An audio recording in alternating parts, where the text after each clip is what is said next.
सुद्धा चालूच आहे बरं. फिरता ज्ञानेश्वरी सप्ताह हो, पण त्या फिरता ज्ञानेश्वरी सप्ताहाची सांगता आहे. सांगता केव्हा आहे माहितीये का? 12 मार्च ते 19 मार्च. आणि हा सप्ताह म्हणजे काही सामान्य सप्ताह होणार नाही. या सप्ताहामध्ये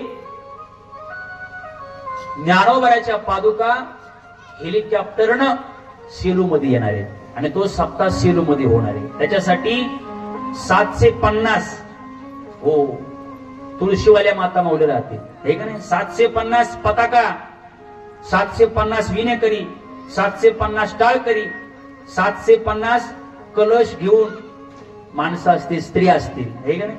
750 पेटीवाले आणि 750 पदार्थ खाण्यासाठी एक एक पदार्थ एका एका गावाला नेमून दिलेले, आपल्या सोयीच्छेने, हे का नाही? एक एक पदार्थ वाटून दिलेले आहेत मायबाप. 750च पदार्थ का? हा 750च आकडा का माहितीये का?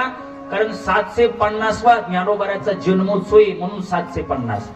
याच्यासाठी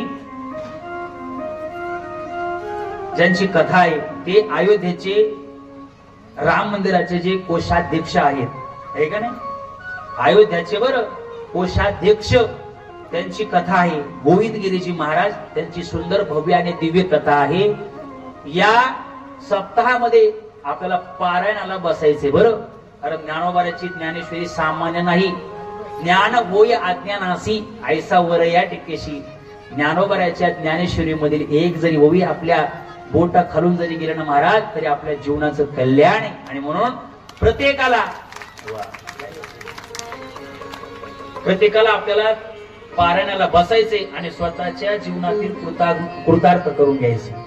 हा अविस्मरणीय सप्ताह आहे बरं. पुन्हा असा सप्ताह होणे नाही, आहे का नाही? आणि म्हणून सर्वांनी या कार्यक्रमाचा अवश्य लाभ घ्यायचा अशी सर्वांना नम्र विनंती.